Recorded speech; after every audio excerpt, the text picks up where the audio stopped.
The Florida community of mindfulness is happy to make these talks available to you. If you find this talk to be a benefit, please consider making a donation to support us. You'll find a donation button on the Talks section of our website, floridamindfulness.org. Thank you, and may you be happy and free of suffering. So good morning, everyone. Thank you for coming.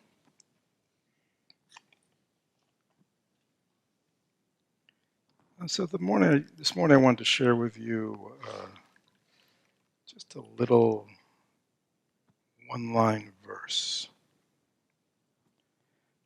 that has a lot in it.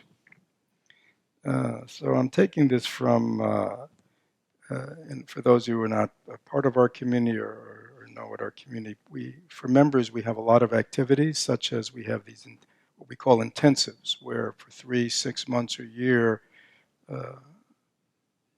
people who join the intensive look at some aspect of practice, of study, and make commitments to really work it for 3, 6 months a year, whatever it is, meditation, study.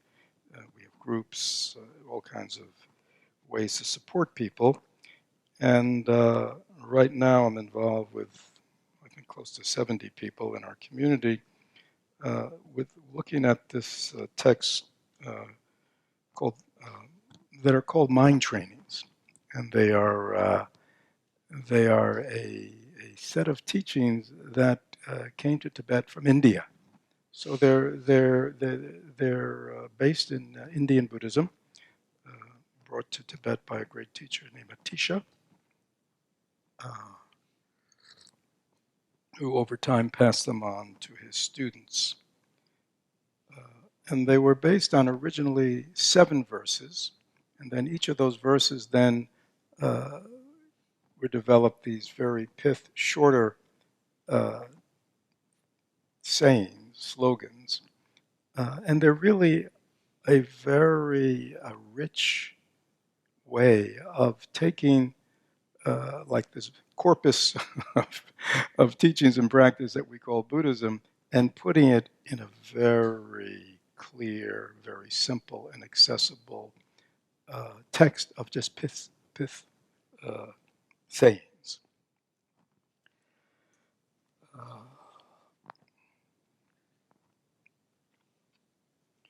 And the 7 points are, just very simply, first, the preliminaries, which teach support for Dharma. Second, the actual practice, training in bodhicitta. Bodhicitta is the enlightened mind. 3, transformation of adverse conditions into the path of awakening. 4, the utilization of the practice in one's whole life.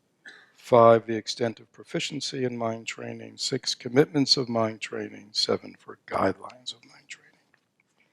And actually right now, the intensive group is in the second section called the actual practice, training in the enlightened mind, which has 2 sections. One is called ultimate enlightened mind, which is sort of the unconditioned, sort of the deeper aspect of the nature of our enlightened mind, and then what's called the relative, or the kind of, and most of these trainings are very practical, very real-world oriented.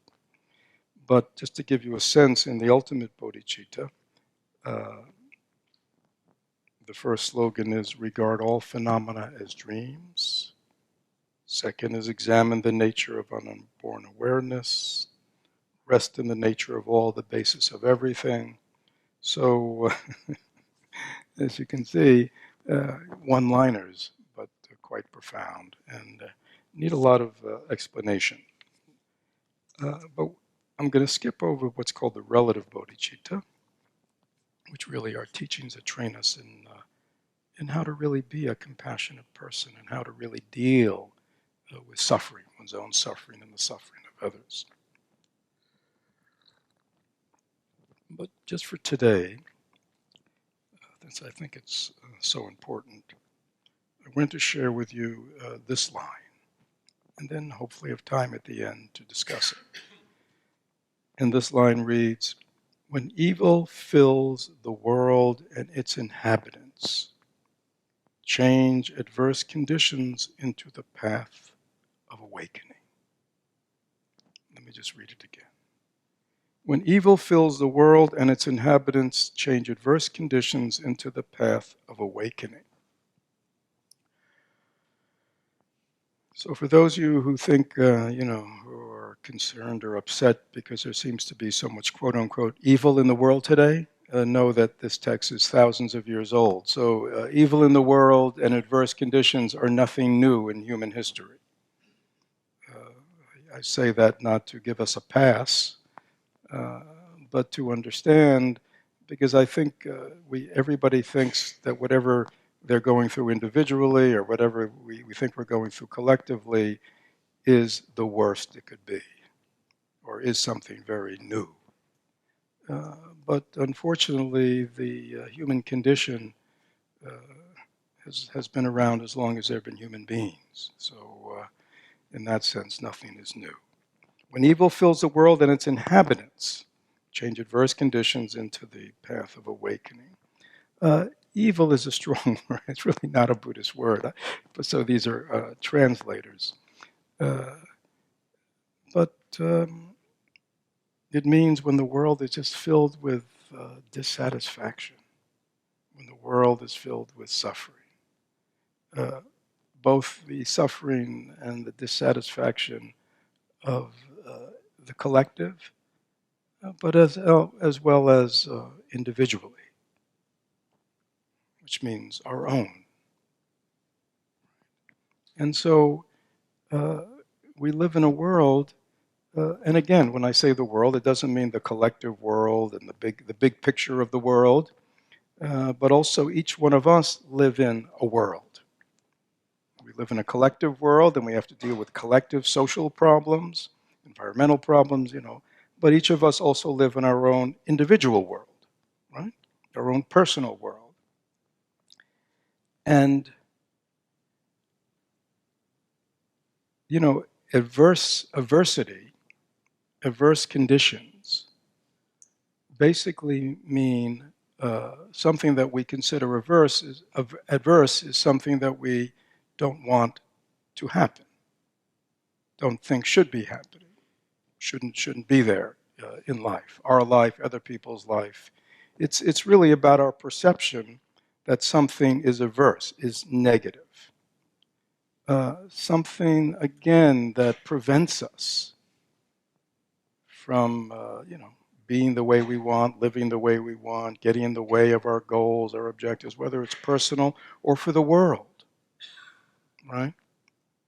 We continually run into what we would call adverse conditions. And it's also on a day-to-day basis, right? I mean, things just don't go our way. And when things don't go our way, from the smallest thing, the smallest inconveniences of traffic or, getting put on hold or just do all the things that unfold during the day, at home, at work.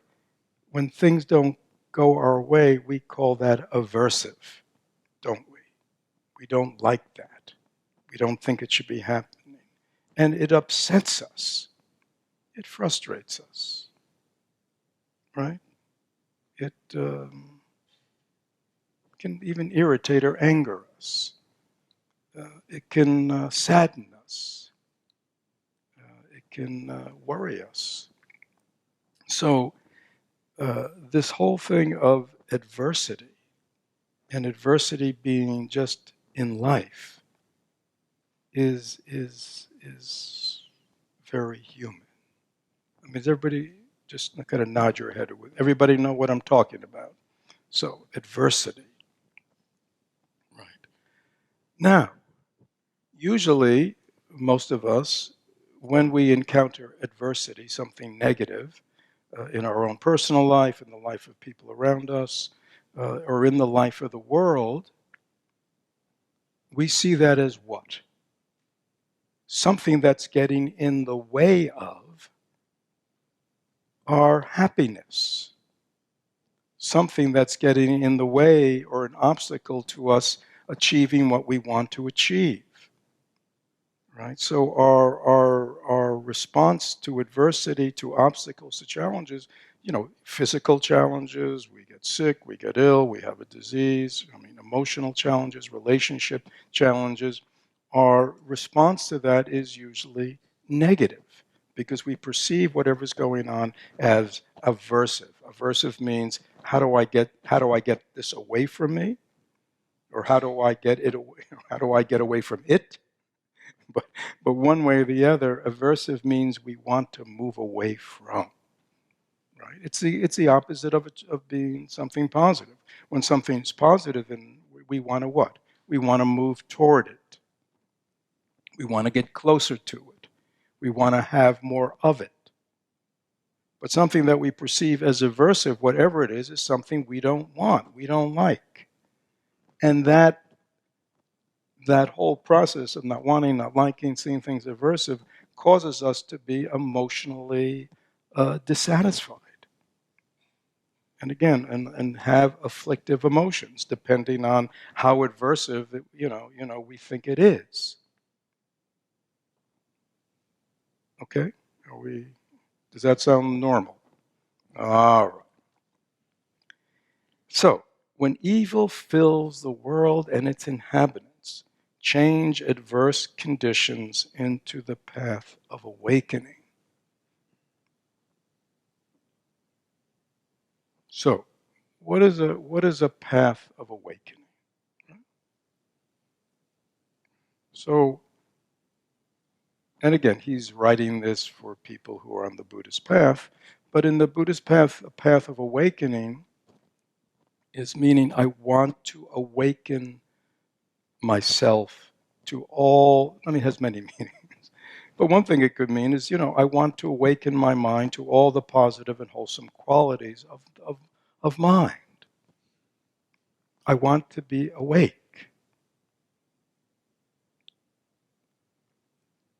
So, we think, how does a awakened person live? Well, they're loving, they're compassionate, they're patient, they're generous, they're understanding, they have clarity. There's all kinds of, they have a deep awareness of how things are. They're very present. So there are many qualities that each of us may bring to the idea of what does it mean to be an awakened person. What does that mean to me? So again, in Buddhism it has very specific meaning, but not everyone here may be a Buddhist or interested in that. But it means like, if you thought about yourself as the most awakened, most enlightened, what would that look like? How would you be? Right? Now, the path of awakening is the path that gets you there. Right? The path we walk in life to get to this place where we consider, I am awakening, or I am more awakened. My heart is awakened. My mind is awakened. This is the path. These are the things I'm doing to get there. Now, usually we think the things that'll get me there are the good things in life, right? Like coming to Sangha. See, this is good. Everybody's quiet, right? Nobody's disturbing me. There's no loud noises. There's no rude this. Everybody's complying. it's not like some people are stretched out, and listening to their phones. You know what I mean? It's like this for most of us, we would not say this is pretty good. Thank God all those aversive things I have in my life and home aren't here. I can come to Sangha on Sunday, get away from all that adversity, which is getting in the way of my spiritual practice. Right? Wow, thank God I have this. This will help me develop. Right? But there's a problem with that, isn't it?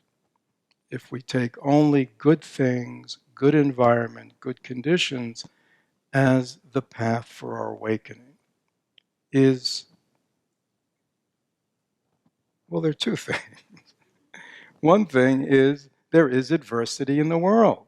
Things do not work our way, personally, interpersonally, and in terms of the whole world, right?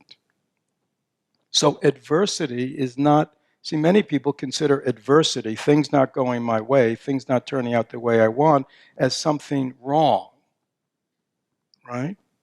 There's something wrong because there's, there are problems, think there's adversity, adverse conditions in my life, rather than thinking, no. I mean, we'll just take a little unscientific sample. How many people have had adversity in their life? How many people right now look around and say, yeah, I do have some adversity in my life right now? All right. So that would based on that, we would say what? Adversity is normal because everybody has it. And yet our relationship to adversity is often like, I can't believe this is happening, or this shouldn't be happening, or I don't want it to happen.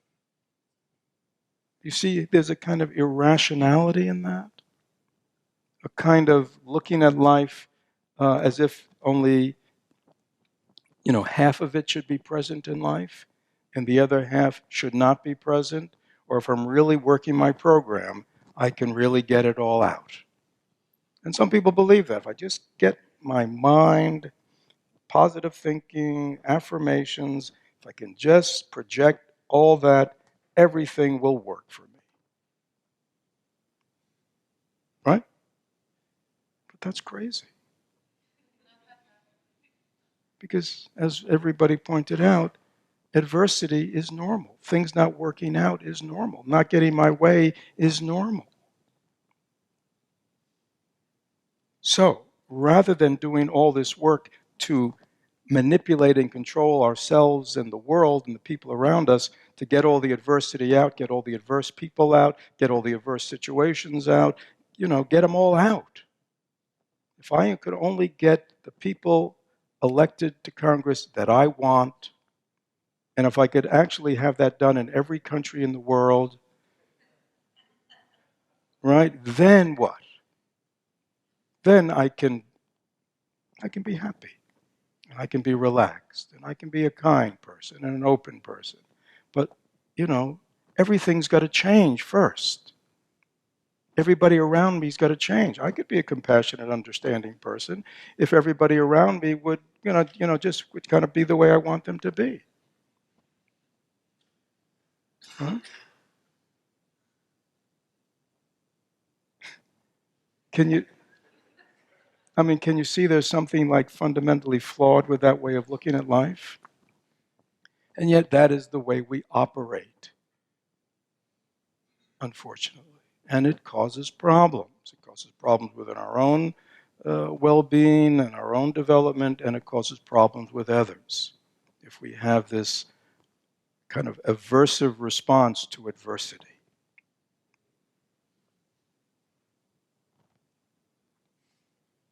Which we do not have to positive things in life, right? When positive things happen to us, when people are acting the way we want and treating us the way we want, and the world is happening the way we want, we are what? Happy. See? I told you I could be a happy person as long as things are going my way. But then when things aren't going my way, I go the other way. So,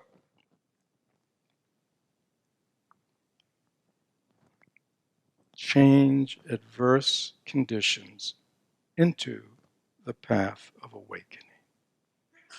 This is, it's very simple but very profound. That's why I say these are just one-liners, but there's a lot packed in them.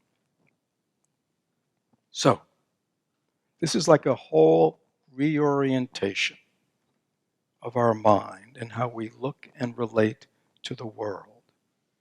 And more specifically, into this very common part of the world which we label as aversive. Right? We change our relationship to what we're labeling aversive people or conditions or situations.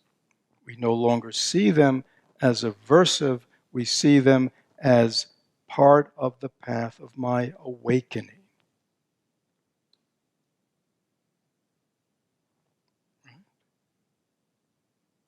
So people,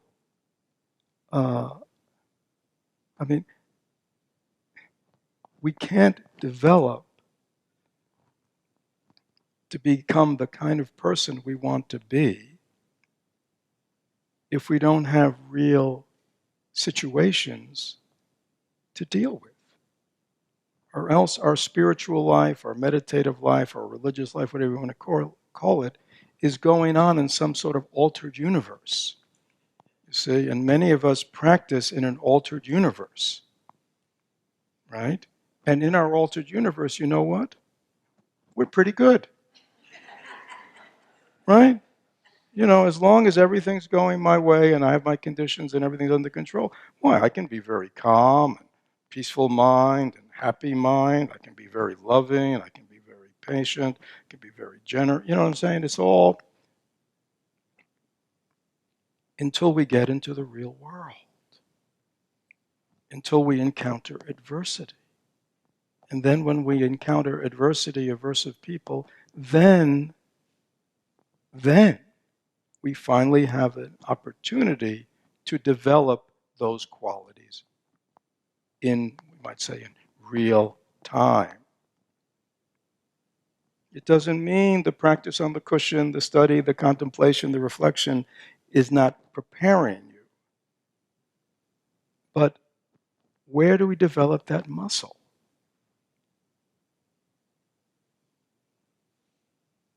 Only when it's challenged, only when we got to work it. Right? So every situation in life that we would consider aversive, which causes us to be impatient, frustrated, irritated. Again, everybody know what I'm talking about? Well, if your goal in life is to be a frustrated, irritated human being, then these are great opportunities to develop those skills. But if you're living your life with a bigger picture of what life is about, path of awakening, path of transformation, then the way we relate to those situations are not as opportunities to, again, cultivate irritation, anger, frustration, which is what we're cultivating a lot all day. We no longer want to do that. We want to cultivate the opposite. Patience, understanding, acceptance of things as they are. Right? Does that sound like something that maybe you think about I need to do more of? Well, where are we going to do it? If not in real life situations with real life people who irritate us, with situations that frustrate us, when things are not going our way. That's real time. That's real life. That's aversive conditions. And that is our opportunity to use those conditions to help us along the path of awakening.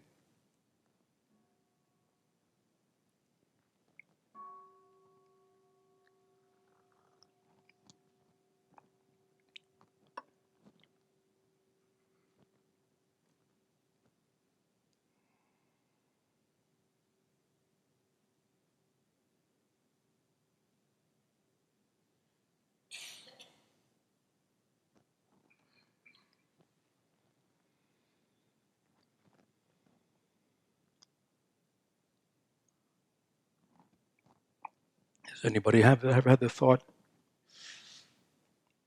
I'd like to be a little more open-hearted. I'd like my mind just to be a little more open to all kinds of people. Even perhaps we even want to say, even the people we live with and closest, our family or whatever. We say, yeah, I'd like to be more loving, more understanding, more compassionate, more patient, right? Anybody ever have those kinds of thoughts? Okay, just checking. well, here's the opportunity. The opportunity is not going to happen in, again, some astral plane of love and compassion and understanding. It's going to happen with people who are a challenge to us. Right? I mean, to open my heart to people who my heart is already open to, right? Or to open my heart to people who love me, who are meeting my needs, who treat me well, that's easy. Right? You don't need a spiritual practice for that. I mean, even the most egocentric, narcissistic person will love people who meet their needs. Right? I mean, that's easy. But we develop the muscle of love and understanding with those people that are not easy to love, that we don't want to understand. You see, we have walls. I don't want to understand that person. I want to be angry at him. What? Yeah, I much prefer to be angry than to be understanding.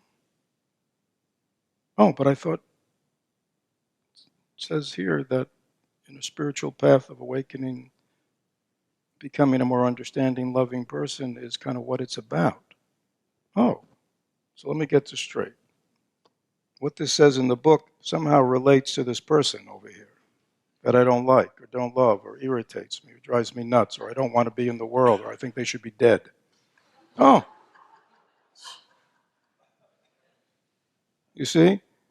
You see the connection and how we don't make the connection? So, because we don't make the connection, thousands of years ago, they came up with this slogan: change adverse conditions into the path of awakening. Adverse people that we are averse to, they are our path to awakening.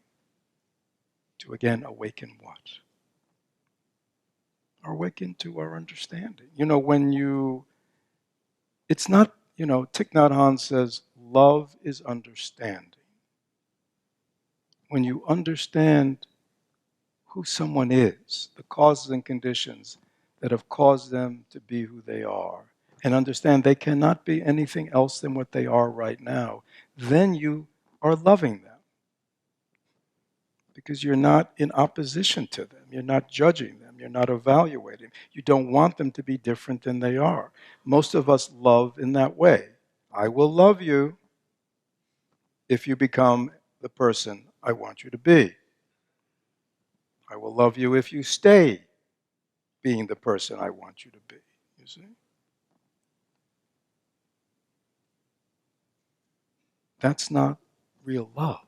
That's conditional love. Again, we pick and choose who we want to understand. We don't want to understand people we don't like, do we? No. People we don't agree with. We don't want to understand that they're, just like me, a product of their causes and conditions. Just like, if I grew up with their parents in their home, lived their life exactly as it is, I'd be them. How many of us think that way? With that kind of humility, of understanding everyone is just a product of their causes and conditions. Right? Everyone. Just like me.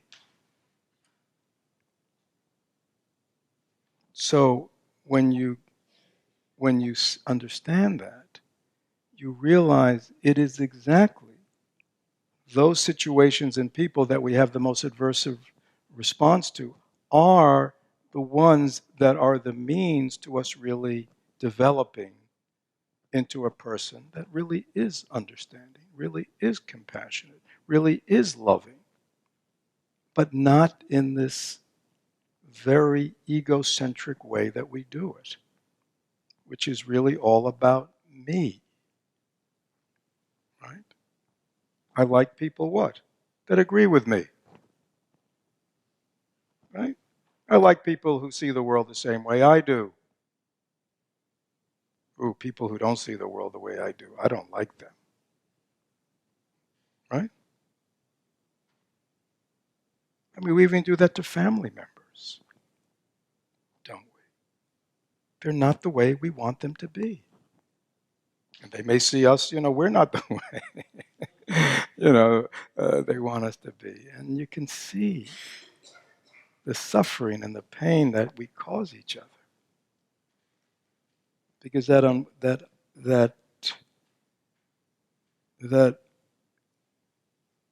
unwillingness to begin with acknowledging, yes, I do have aversion to lots of things and people and situations, but I understand that if I am following a path of healing and transformation and awakening, I must use all these aversive responses to life and people and situations as a means of my transformation. And then a very strange thing begins to happen. You begin to, in a strange way, not only acknowledge, but really kind of elevate these situations and people to go, oh, that was great. That gave me an opportunity to really practice what? Whatever you're practicing. Right? I mean, I can't tell you how often people use the examples of, irritation, anger, frustration in terms of traffic. Right? Now, I know nobody in this room would do that, but it's like, if we're rational for a moment, has anybody ever been caught in traffic in this room? All right. More than once. Could happen almost any day driving in Tampa on 270, right? All right.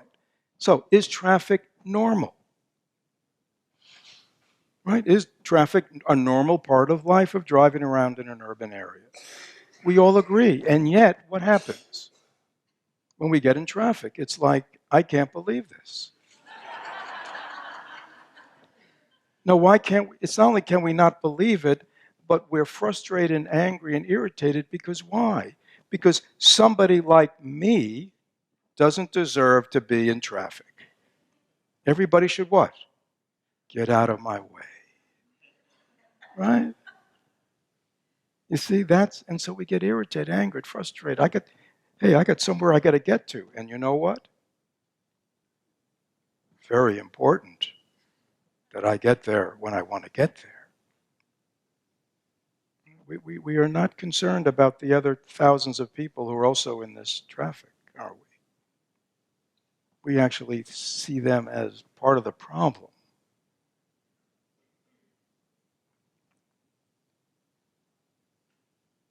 Change adversity into the path of awakening.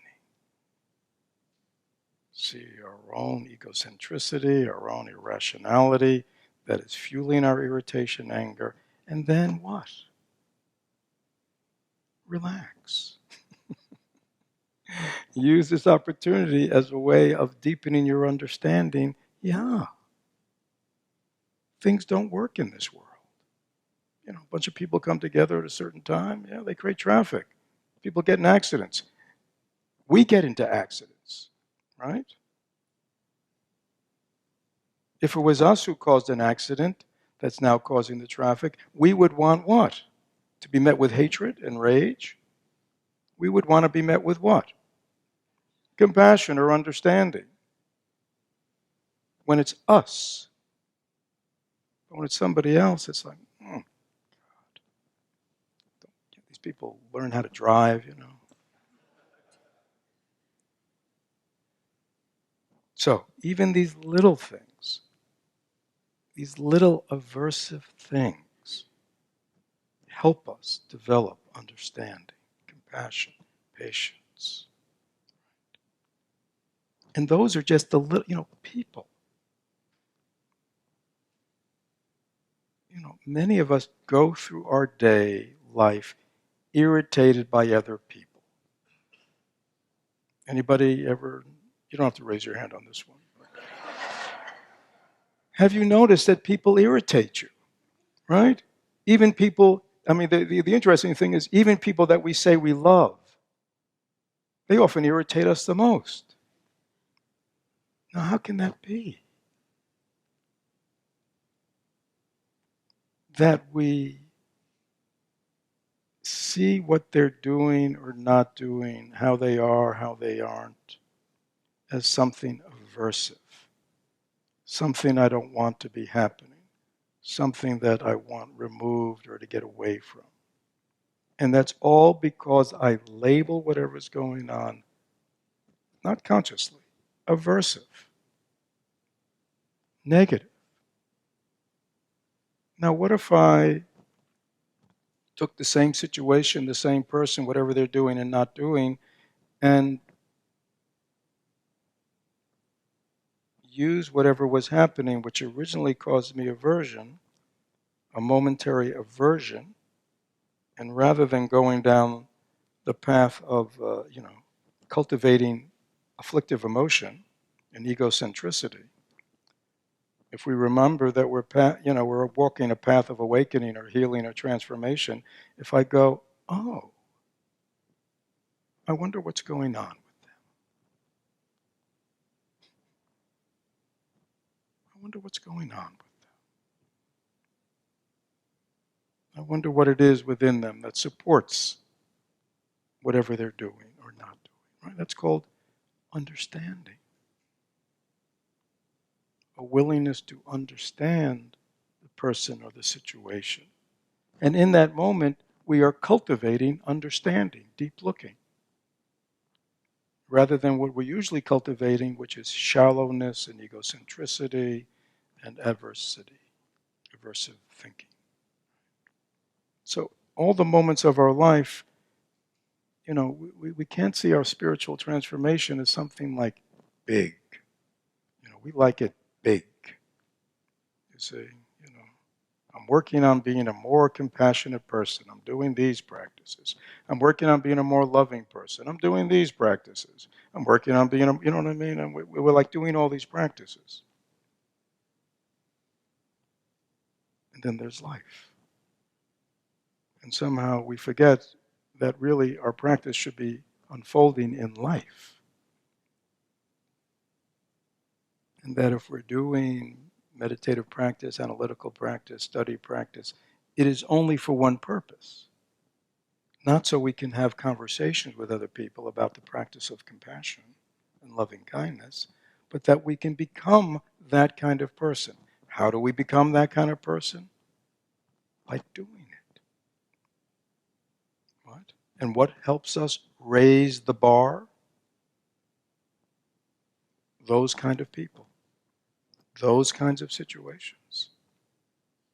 There's no other way. Or else it's like a spiritual window dressing.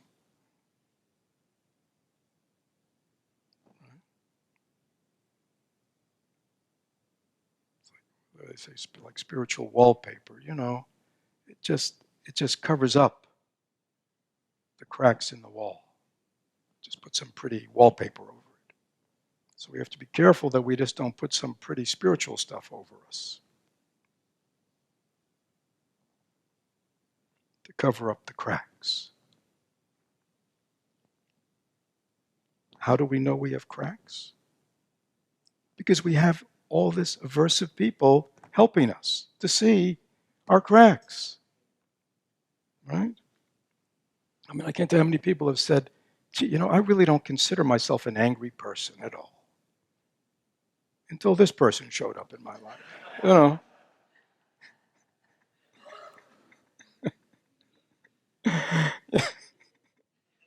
As if somehow that person is the cause of my anger. No. that person helped me discover that I have the seeds of anger inside me still. It just takes the right person, the right situation, and all of a sudden I realize, what? Wow, I still have a lot of anger in me, right? I still have a lot of different things. We think we're generous people, but we only realize our generosity is very controlled, very strategic. It's only when we're pushed a little bit to give of our time, our energy, our abilities, our money, that we realize, oh no, I'm quite generous with myself. That's really who I'm most generous, right? I always make sure that my needs are met, right? Always make sure that I get all the things that I need, have the life that I want. So we're very good at practicing generosity with ourselves. But how often do we parcel it out? How do we become more open in our capacity just to give? By those situations where we're challenged, where we don't want to, where we'd rather not, where we hold back. See, those are the opportunities we have to develop generosity in a wider sense. And this really applies again to everything that we're trying to develop. So again, it's a very radical change when we begin to see adversive people, adversive situations, aversive incidences, negative, negative, negative, as opportunities for transformation, and are the best helpers.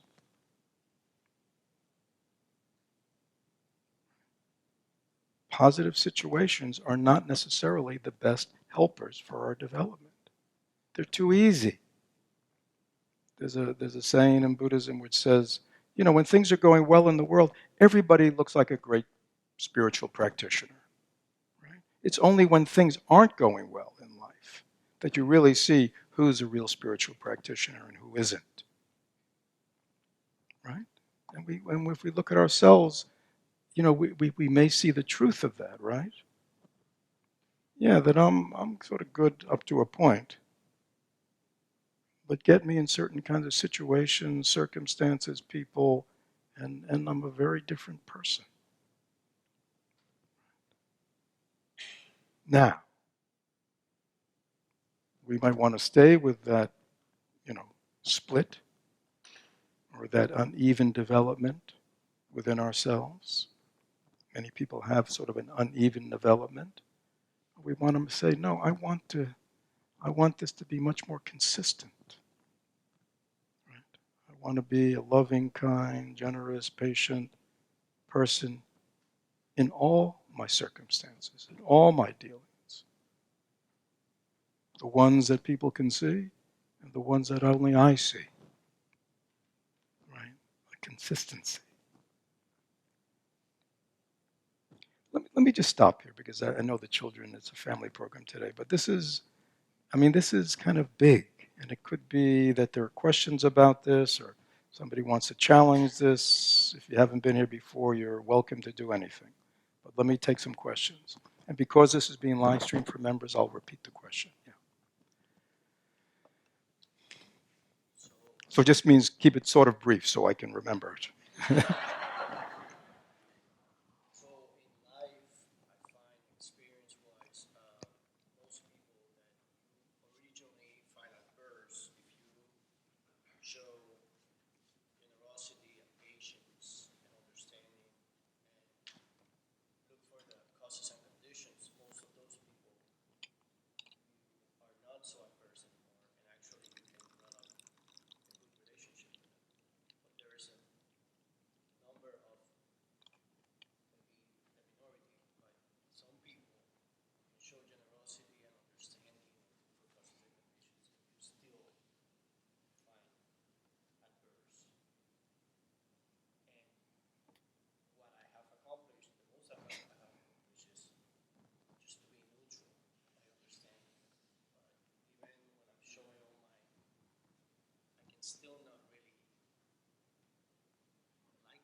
Yeah, yeah. Or I still feel I need to, it's not healthy for me, or Yeah, yeah. it's still an urge.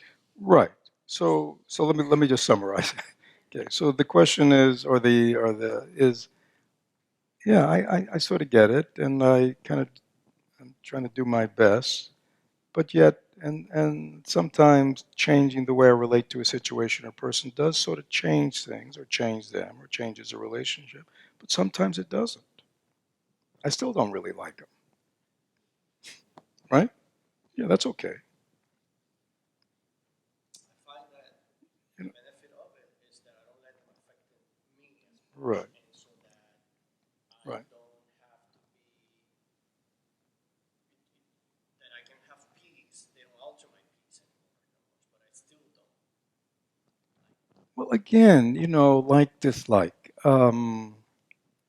Yeah. So we don't. Again, love is understanding. Some people think, oh, if you're really a developed person, you love everybody. A lot of people really hard to love, right? I mean, from that point of view, to have warm kind of, it doesn't really work, does it? No. Some people are not easy, but we can understand everybody. We can respect everybody. See, it's a different kind of outcome, right? I think that's, yeah. I mean, we are who we are. We all have our causes and conditions. And right, it's not like, again, like somebody spreading the fairy dust all over the world and now everybody's happy and I love everyone. And, that's not the world, is it? It's a mixed bag, this world, right? There are many people that are kind of easy to love. And there are many people who are not easy to love. And there are many people who are, quite difficult. Why? Because they're in a lot of suffering and pain, which causes them to act and show up in the world, in a very painful way. So it makes it even hard to be around them, right? Because of their toxicity, their anger. So it doesn't mean that there's no common sense or intelligence in how we operate in the world, but it means it's not aversive. See, aversive in Buddhism, when they use the word aversion, it means I want to either push them away or I want to get away, but it's aversive. It's and we want to be able to engage with the world. We want to be able to engage with all kinds of people in the world, right? Or how is the world ever going to be transformed, right? And so we want to be able to connect with people in some kind of authentic way. And it, this whole like dislike thing is really fairly superficial. Because how many people here sort of might have disliked somebody, but then they got to know them or they did a nice thing for you, and all of a sudden you like them. Anybody ever find that happen? Yeah, happens all the time, right? And anybody ever find somebody they liked all of a sudden did something they didn't like them anymore? Anybody ever? So what does that tell you about this whole like and dislike thing? It's fairly superficial. It's really again based on sort of what's happening. They treat me nice, I like them. They treat me not nice, I don't like them. Right? They do what I want, I like them. They don't do what I want, I don't like them. Right? And that can keep changing. Right? I mean, we can be with people in our life, right? And we dislike them, dislike them, dislike them. Then all of a sudden they do something a little nice for us. We go, well, maybe they're not that bad after all. Maybe I misjudged them. Right? So we want to get deeper than that. Get out of this, liking, disliking, and really sort of connect with people at a deeper level, which is the level of understanding, the level of compassion. They suffer. Only somebody who was suffering would do that, would act like that, would say things like that. And that could also be people, we live with and people we're close to. They're suffering right now. And the response to suffering is usually compassion. No, it doesn't mean that necessarily you can do anything about it. Maybe there is, but at least your heart is open, even if you have to stay away from them, right? For kind of strategic reasons, you have to stay away from them. At the same time, you don't have to dislike them or hate them. You can say, yeah, they're suffering. They're just lost in their cause and conditions and can't find the way out. So we still stay connected in a positive way. Are there other questions or challenges about this taking adverse conditions into the path of awakening? I mean, think about your life. We got a few minutes, 6 minutes. Think about your life. Is this, anybody can figure out how this could be a little challenging? Yes. Mm-hmm. Mm-hmm. Mm-hmm.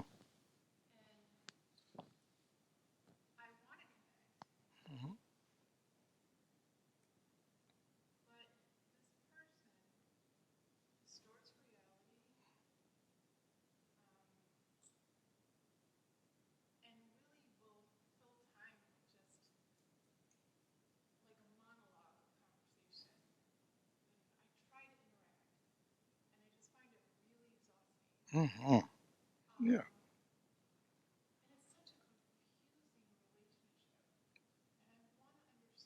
Why is it? So let me just. So there's somebody in your life, family member. Your senses they distort reality, and they never stop talking.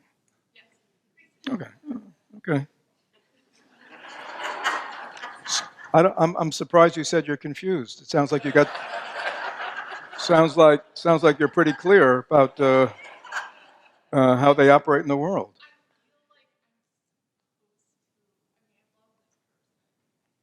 Really?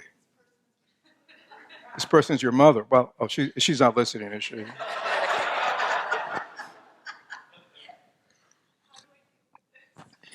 Well, again, yeah. Yeah. So again, but listen to what you said. You said, obviously she's somebody you have a long-term relationship with. It's not like a brief encounter, and you have a sense.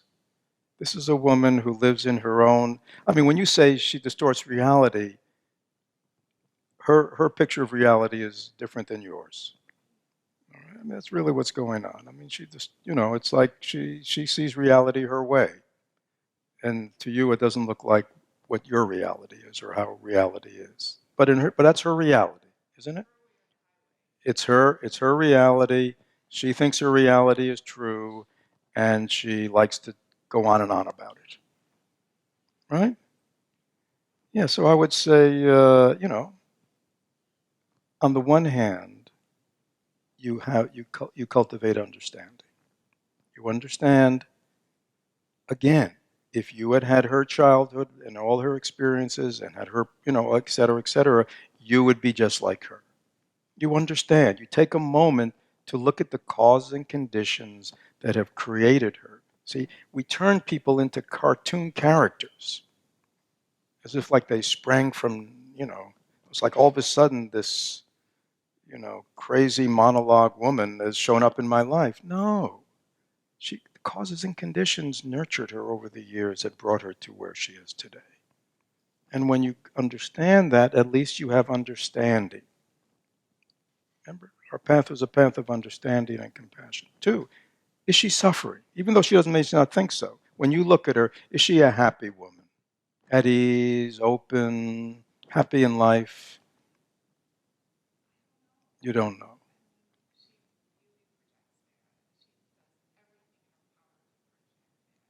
But I asked you a question.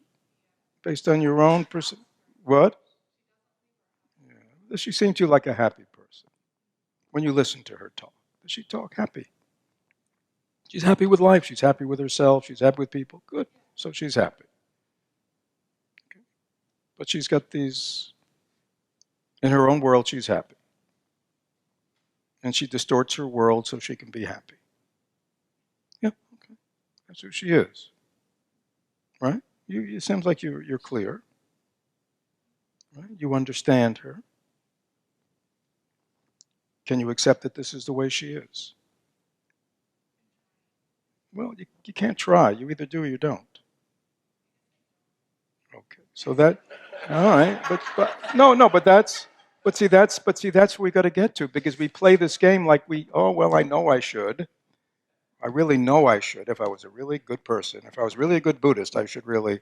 But the truth is, you're saying when you get down to it, well, of course you don't accept her, because if you accepted her, it wouldn't be a problem, right? You see, so we have to see where the problem is. Yeah, I really, yeah, I can go through all her characteristics, but I still want her to be different. Well, that we have to give that one up because we don't rule the world,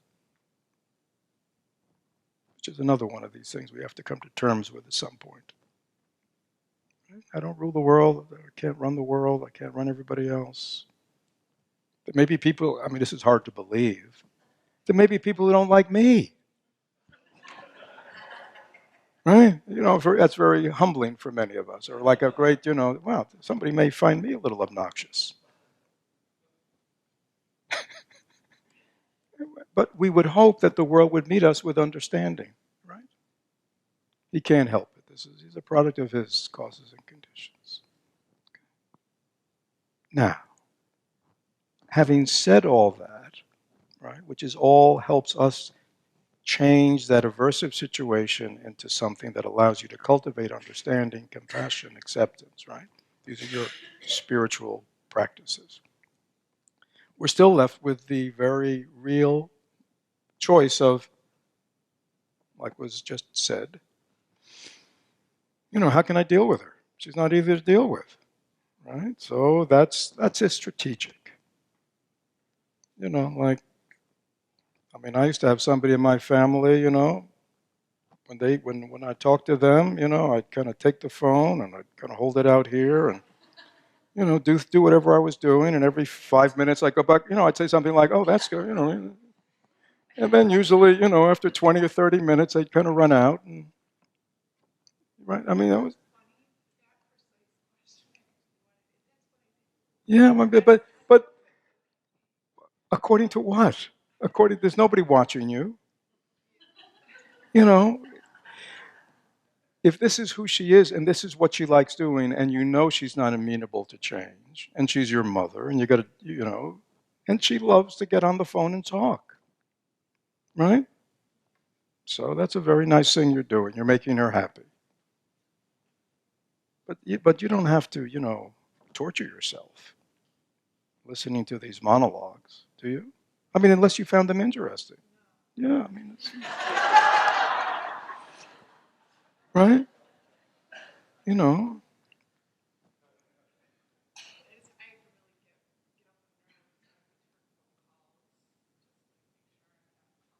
yeah, I mean, that's what, on the phone they have these loudspeaker functions, just put on speaker and you can kind of do whatever you need to do the dishes, take care, every now and then check in,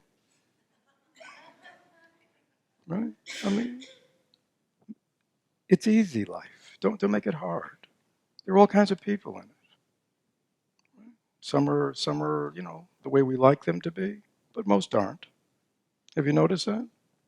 You know what I mean? I mean, most people are not the way we individuals like people to be, right? Because we're just one person, and we have our own cause and conditions. So we have kind of, but the world is vast, and people in it are just all over the place. That's just the way it is, isn't it? So rather than being at war with the world or fighting or resisting, just accept everyone as they are, but also deal, intelligently. Right? You don't pet rabid dogs, right? No. It's like you don't hate them, but you understand, yeah, you don't pet or you don't pet dogs that bite, right? Do you? Doesn't mean they have to be shot, right? But, they need a good leash. And we need to be careful when we're around them, right? That's all. It doesn't have to be emotional. It doesn't have to be, it's just, we see how people are. And we work with them as they are.